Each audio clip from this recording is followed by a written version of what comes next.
Caro, bonjour. En tout cas, merci de me recevoir ici. Je suis ravi déjà de te revoir parce que c'est vrai qu'on Ouais. se connaît quand même depuis un petit moment.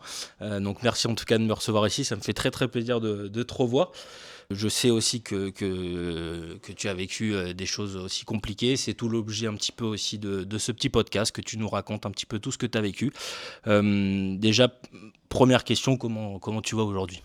Je vais bien mieux. Je vais mieux. C'est vrai que je suis passée par une période un petit peu compliquée dans ma vie. Mais maintenant, je suis entièrement vivante et je profite pleinement de chaque jour qui passe. Est-ce que tu peux nous dire un petit peu, voilà, pour remettre un petit peu le contexte et pour expliquer à nos auditeurs, tu as été atteinte d'un cancer du sein. Est-ce que tu peux nous dire comment tu as appris notamment cette nouvelle et comment un petit peu après ça s'est déroulé? Je l'ai appris par le biais du coup, de mon gynécologue qui m'a reçue après la découverte une petite boule sur mon sein. Donc de suite, j'ai été pris en charge pour une biopsie. Donc on m'a retiré des petites chairs de cette boule qui sont parties du coup en analyse. Et c'est de là que mon gynécologue m'a appelé pour me dire qu'il fallait que je passe au cabinet. Donc on se questionne, on se dit mince, est-ce que c'est une bonne nouvelle, une mauvaise nouvelle? On y va avec un peu la boule au ventre. Et là, le résultat est tombé, donc cancer du sein.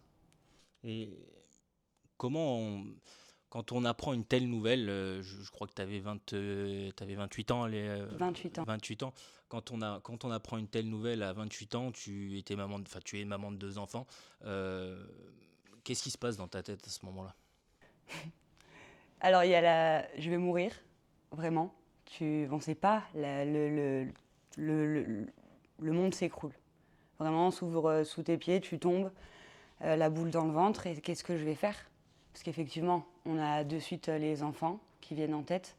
Les pauvres, ils sont petits, comment je vais les accompagner? Est-ce que je vais être là? Comment ça va se passer? On- Et puis d'un autre côté, on n'a pas le temps d'y penser. Parce que le médecin te parle, donc il faut que tu restes un peu concentré sur ce qu'il te dit. Euh, Ma mère, qui était avec moi du coup aussi là, bah, m'a... c'est tout et rien en fait en même temps. Notamment avec tes enfants, est-ce que tu leur as dit tout de suite à tes enfants ou est-ce que tu attendais un petit peu? Comment tu leur as expliqué aussi ça à tes enfants? J'ai eu la chance, j'ai eu beaucoup de chance que mon ex-mari ait pris les enfants pour aller dans sa famille, qui était à Béziers. Et quand je l'ai su, j'étais donc toute seule avec ma maman. On était au restaurant, c'était le lendemain de mon anniversaire en plus, donc le 22 décembre 2022, c'est ça. Et j'ai commencé mes chimios en janvier 2023. Et notamment dans cette période difficile, je sais que tu as dû traverser des émotions, comme tu dis, à la fois, tu as cette envie de combattre et je pense que c'est ton caractère. Est-ce qu'il y a des moments peut-être à la fois des moments positifs et des moments plus négatifs sur ce sujet-là que tu aimerais peut-être partager justement aussi peut-être à toutes les femmes qui viennent peut-être au moment où on est en train d'écouter ce podcast et que certains peut-être qui apprennent justement cette nouvelle-là. Qu'est-ce que tu pourrais toi leur dire sur ce sujet? Il ne faut pas penser à plus tard. Il ne faut pas se dire en vrai comment ça va se passer. Parce que c'est là où on s'imagine plein de trucs. Personnellement, j'ai pris chaque petite info, je l'ai rangée dans des genres de cases. Et je me disais, bon, on verra plus tard ça. Pour l'instant, ce n'est pas la priorité. La priorité était à ce moment-là, comment l'annoncer aux enfants, comment leur expliquer. Et bizarrement, du coup, on pense plus à nous, parce qu'on a ces deux petits bouts là, et on doit se dire, bon, on va pas leur annoncer, maman, ça va pas du tout, le cancer, c'est quand même une grosse maladie. Bon, ok, on va gérer, on va trouver les solutions. J'ai été aussi beaucoup aidée et entourée. Donc, ça a fait passer un petit peu la pilule plus facilement pour les petits. Euh, j'ai répondu ouvertement à leurs questions. J'étais à l'écoute d'eux, de leur comportement, parce qu'ils vont changer émotionnellement. Forcément, maman, elle a plus de cheveux, elle a perdu 10 kilos, elle sort plus, elle est agressive. Qu'est-ce qui Pourquoi? Est-ce que c'est nous? Est-ce que c'est de notre faute? Ben non. Il fallait leur faire comprendre à 5 et 2 à l'époque qu'ils y sont absolument pour rien.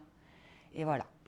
Et justement, qu'est-ce que, comment ils ont réagi à ce moment-là, tes enfants, par rapport à ça? Est-ce que justement avec le temps, ils l'ont compris et maintenant, voilà, ou est-ce qu'au début, ça a été forcément, comme tu dis, à 5 et 2 ans, bon, à 2 ans, je pense que, mais peut-être le garçon, peut-être, il a un peu plus. Euh, on est une lignée dans la famille où le cancer du sein a été beaucoup présent. Donc, je savais à peu près ce que j'allais vivre. Euh, on enclenche le mode, on passe la troisième et de toute façon, on accélère. Si tu regardes derrière, tu as perdu 10 minutes et ces 10 minutes, elles sont précieuses pour tout le temps de ce combat. Et les petits, euh, je, je- voilà, maman, elle va un peu plus aller chez le médecin parce qu'elle est un petit peu malade. De toute façon, maman est malade. On ne va pas trouver d'autres mots. J'avais pas envie de leur mentir. Alors, ça a fait l'effet inverse. Pendant le cancer, tout s'est bien passé et les traumas sont maintenant. D'accord. Voilà.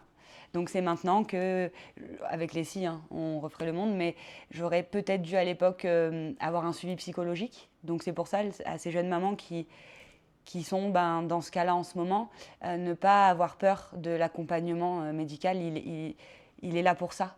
Le corps de médecin nous propose beaucoup d'accompagnement psychologique et j'ai refusé à maintes et maintes reprises parce que j'étais persuadée, et je le suis toujours quand même un Ça petit serait peu. peut-être un regret, ça, justement, que tu Oui, aurais aujourd'hui. L'accompagnement oui. psychologique, c'est quelque chose que tu referais. Enfin, bien Si c'est évidemment, à voilà, refaire, oui. enfin, par rapport à l'accompagnement psychologique, c'est quelque chose que tu referais, que tu conseillerais justement pour... Je le conseille beaucoup parce que on n'est pas dans leur tête à nos petits-enfants et nous, on pense qu'on a mis les mots bien correctement et non, s'il faut, il y a des traumas complètement ailleurs.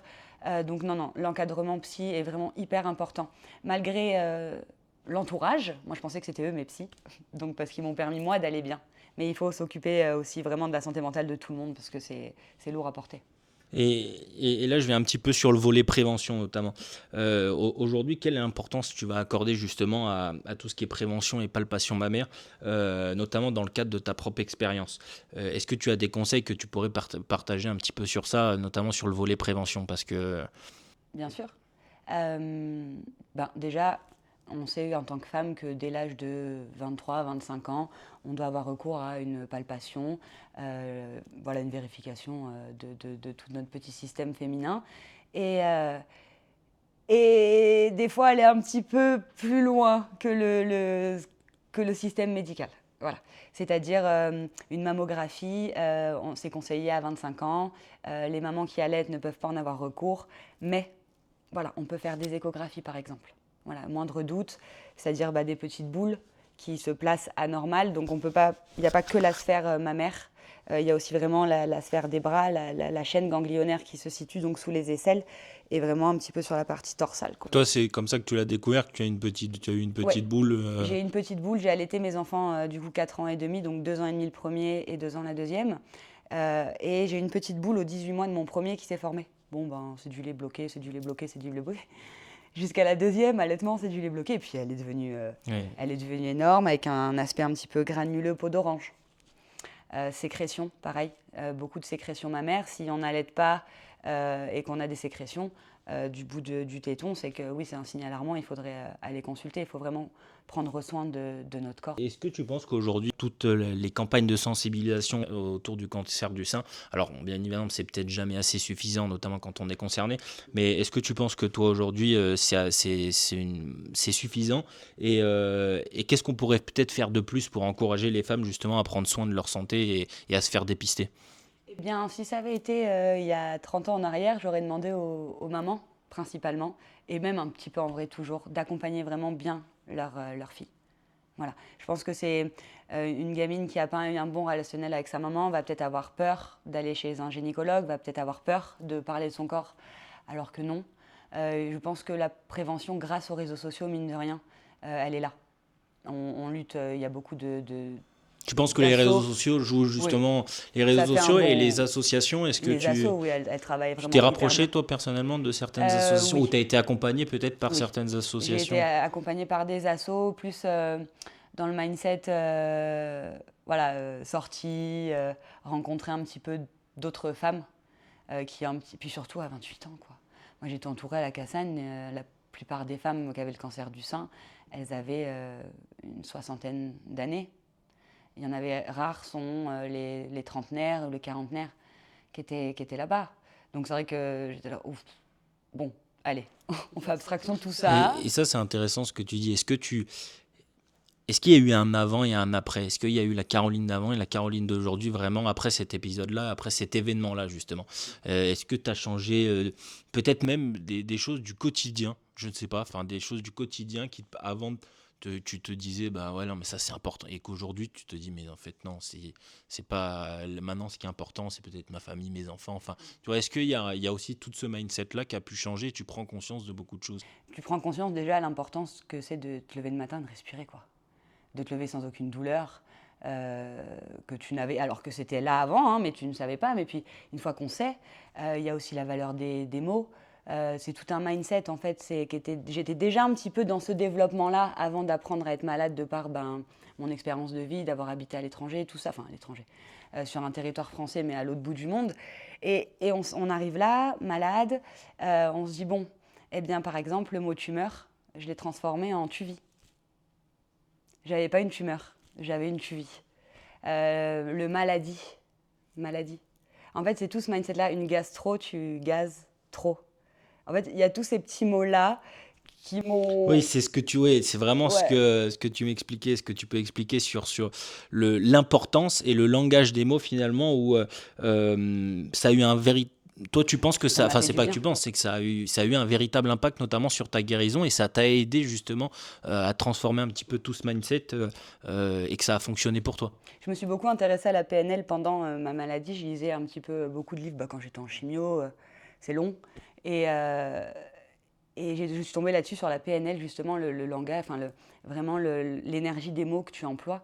Le cerveau, il ne comprend pas vraiment la négation. Donc, au lieu de dire oh, c'est dur, etc., sans se donner des mots vraiment compliqués, bah, de dire c'est pas facile. Il va entendre facile, une petite légèreté. Alors, tout est pareil, hein, c'est vraiment, on va dire, une renaissance que j'ai pu avoir. Donc, je me suis dit autant vraiment renaître aussi, de laisser mes croyances limitantes un peu. Ce qui emmène aussi à l'entrepreneuriat, de pas il faut avoir un CDI, il faut bien travailler à l'école, il faut avoir son bac, sinon tu n'es rien. Ok, je ne suis pas dans les cases là, du tout les gars. C'est quoi alors du coup, j'ai le cancer, je me laisse mourir. Et donc toi, tu penses que, euh, en gros, on le dit beaucoup, et notamment, mais ça, là, je pars un petit peu à côté, mais enfin, c'est aussi pour t'expliquer. Mais on dit beaucoup que voilà, les sportifs ont besoin de ce mental, etc.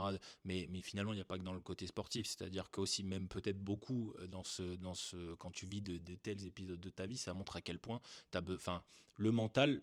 Peut-être même quand tu vas avoir un mental entre guillemets d'acier, etc., et que tu vas peut-être te dire tous les jours, comme tu dis, je suis belle, je suis belle, je suis belle, que bah, c'est quelque chose qui va t'aider. C'est, Tu vas dégager une énergie, si tu tu veux, vas qui va te te dire, rendre belle. Et je me disais, bon, de toute façon, on y est en fait. Une fois que tu y es dedans, t'as deux choix. C'est soit tu te lamentes, mais pareil, il faut prendre les mots vraiment à la légère. Enfin, il faut prendre un peu les phrases au premier degré, dans le sens, ou au second degré, mais dans le sens, il y en a, ils ont des cancers, c'est chaud. J'ai eu, malgré effectivement que mon cancer c'est le HER2 triple positif, donc un truc un peu chaud. J'ai eu la chance que ça ne se métastase pas, donc ça parte pas dans mon corps, que ça a été logé vraiment, localiser. Ouais. localisé dans le sein. Et je remercie tous les jours, peu importe l'univers, peu importe, je remercie la vie tout simplement de m'avoir donné cette combativité-là. Vraiment de me dire non, non, non, non. Mm, mm. Il y a quelque chose qui t'a aidé, notamment quand tu parles de tes moments à la Cassagne, etc. Alors, à part la PNL, peut-être, je sais pas, moi, enfin, un livre, quelque chose qui t'a, peut-être que tu conseillerais, ou que d'un auteur, ou un film, enfin, il y a quelque chose qui t'a, à un moment donné, qui te dit, je sais pas, ou une petite anecdote par rapport à ça qui fait que. Mes copines. Vraiment. Et alors, il y a ma famille, ma mère, mon père, tout ça, ils ont été incroyables dans mon suivi. Tu vois, vraiment, mindset de allez, ma fille, vas-y, lâche rien, tu as une carrière et tout. Mais mes copines, elles m'ont pas considérée comme malade. Et je pense que ça joue. Des livres, bien sûr, les 5 accords Toltec, enfin, les 5 blessures qui t'empêchent d'être toi-même. Oui, bien entendu, ça te remet vraiment dans le fond du sujet, mais de te dire que, ok, les gens, ils Et te de voient te pas comme malade. sentir, et ça c'est intéressant ce que tu dis, sentir que en fait tes copines n'avaient absolument pas changé le regard sur toi, de regard sur toi, et ça c'était, et ça c'est, enfin Ouais, c'est génial. Une anecdote, quand j'étais vraiment au plus mal et que je me trouvais le matin, tu te lèves, attends, j'étais là, j'étais quand même, je veux dire, jeunette, on est toute fraîche, on est toute mignonne, j'avais des cheveux hyper longs, je faisais attention à mon corps parce que j'étais dans le fitness à un moment aussi. Je me dis, 10 kilos de moins, chauve, pas de tété parce qu'ablation des 2 poitrines. Donc à un moment, ça a été compliqué à vivre aussi, ce décalage entre prothèse, pas prothèse, qu'on me gonflait dans le sein. Non, enfin, il y a eu des trucs traumatisants et je me regardais dans le fond. Je faisais Harry Potter, Voldemort. Et puis du coup, ben voilà, je rigolais, je me disais, allez, vas-y, cocotte, on y va. Ou au marché, je mettais mes perruques, ah, tchoum! Et je laissais partir le truc loin devant et je me relevais, du coup, bah, chauve. Et je pense que ces conneries-là m'ont permis de le faire, mais parce que c'est moi qui l'ai vécu comme ça. Chaque cas est différent, chaque femme va vivre des choses mieux, pire. Voilà. Je pense que le mental fait, mais l'entourage te porte. Enfin voilà, entourage positif, cool, entourage lourd. Et ouais, tes copines sur ça Ouais, du coup, t'ont vachement accompagné, t'ont ouais. vachement aidé. Qu'est-ce qui t'a le plus manqué? Est-ce qu'il y a quelque chose qui t'a le plus manqué à ce moment-là? Peut-être un truc complètement anecdotique, que ça soit, pas que ça soit les soirées, une soirée, enfin les soirées, non. Est-ce qu'il y a Je quelque les chose, ai aussi. voilà, non, mais est-ce qu'il y a quelque Alors, chose peut-être où tu t'es dit, putain, enfin, j'ai aussi hâte de guérir par rapport, parce que j'ai envie de reprendre quelque chose. Enfin, tu vois, physiquement, physiquement, t'as envie de. J'ai 28 ans, t'as tes 2 enfants. La vie veut que, bon, ben, t'es seul, t'es marié ou t'es re-seul, enfin, tu te dis comment je vais avoir un après, en fait, c'est ça. Comment je vais avoir un après? Et puis, en fait, l'après, tu l'as. L'après, tu l'as.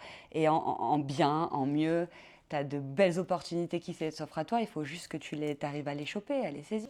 Et là, justement, tu parles d'opportunités, c'est vachement important. Je sais que alors, tu vas nous l'expliquer. Est-ce que c'est aussi ce moment-là qui a fait que tu t'es trouvé, ou peut-être tu l'as toujours eu, justement, cette âme d'entrepreneuse. Mais je sais qu'aujourd'hui, tu as monté ta conciergerie de luxe, et tu vas justement nous en parler. Est-ce que tu penses que cet épisode-là, justement, c'est aussi grâce alors, quand je dis grâce, c'est aussi grâce à cet épisode-là que tu as aujourd'hui pris justement ce virage d'entrepreneuse? Oui, oui, oui. Ça a y joué beaucoup. Je me suis dit, après avoir vécu ça, franchement, il n'y a plus grand-chose qui peuvent t'arriver, à part hormis retomber malade ou avoir Donc tu un dis enfant. si Mais je j'échoue, veux dire, j'échoue, mais c'est voilà, pas la c'est fin pas du monde. grave. C'est pas. Franchement, après tomber plus bas que ce que tu as pu être, il n'y a pas grand-chose qui te fait peur. Et au pire, comme tu dis, t'échoues, bah allons voir ailleurs, c'est pas grave. Et tout à l'heure, t'en parlais, quand tu disais justement, bah, que ta famille, tes amis t'ont soutenu, et cetera. Mais est-ce que justement aussi sur ton choix d'entrepreneuse, peut-être à ce moment-là, est-ce qu'on t'a aussi accompagné, ou est-ce que ça a peut-être été un peu moins compris sur ça? Ouais, ça a été un peu. C'est bon, elle fait des lubies là, elle a envie, donc elle veut tout faire et rien en même temps. Après, c'est moi, c'est ma personnalité aussi, et depuis, ben, dès toute jeune, je pouvais pas rester 5 minutes assis sur une chaise, c'est pas possible. Donc c'est un peu, si tu veux, dans la définition de Caroline. Mais non, non, ma famille m'a regardée, m'a dit tu. Et puis, j'avais pas la même vision avant. J'étais aussi, ben, 20, 25, 26, même 28 ans, c'est super jeune. T'as pas cette maturité de te dire ah ouais, effectivement, on est dans une région où ben, la location est croissante. Tu vois, c'est un terrain quand même, c'est un domaine où il y a de quoi faire. Justement, ouais, j'en viens à cette question. Pourquoi justement alors du coup une conciergerie, et pourquoi une conciergerie de luxe justement ici? Alors comme tu le dis, on est justement je pense on est dans une des villas que justement tu t'occupes.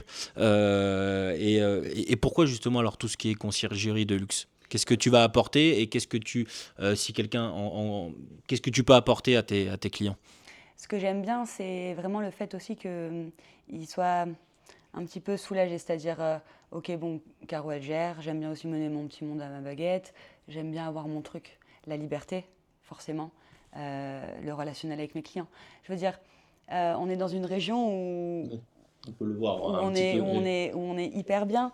Ça m'est venu vraiment bêtement que ben, de fil en aiguille, les relations, le travail fait que je me suis retrouvée à faire des ménages pendant mes chimios parce que ben, j'avais plus de. Enfin, niveau travail, c'était compliqué. Il fallait vraiment du mi-temps thérapeutique. Personne, beaucoup veuille t'embaucher en mi-temps thérapeutique. Ça, c'est un vrai problème, ça. Ça, c'est un gros problème.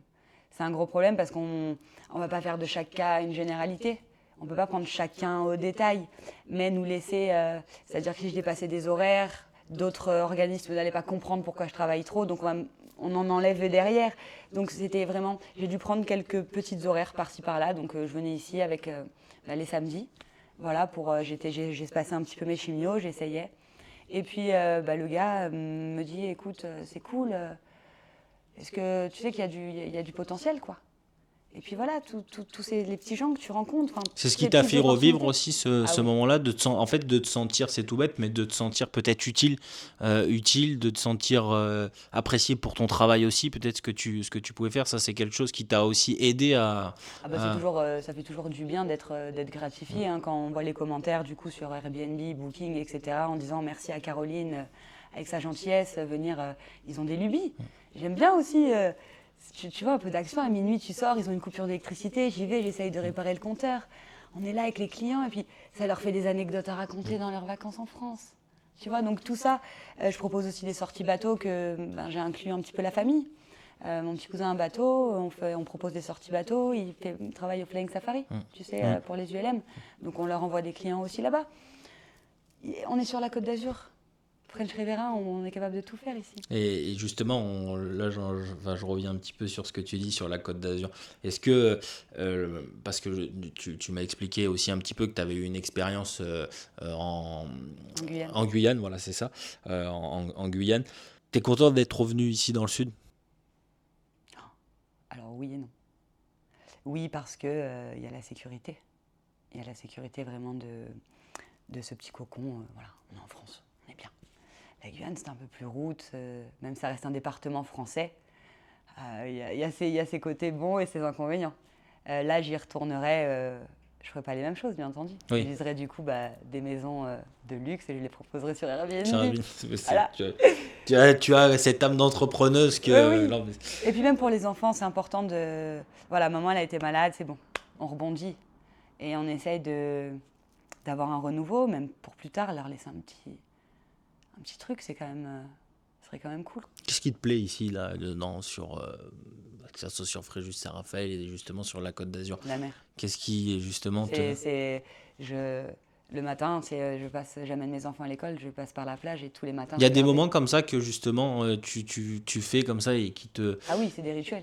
Voilà, des oui. rituels. Rituels. Tu as eu justement des rituels que tu as pu faire auparavant et pendant toute cette épreuve-là et que tu continues aujourd'hui justement parce que c'est quelque chose qui te permet d'avoir cette énergie de vivre et que le matin tu te réveilles et que tu aies le sourire.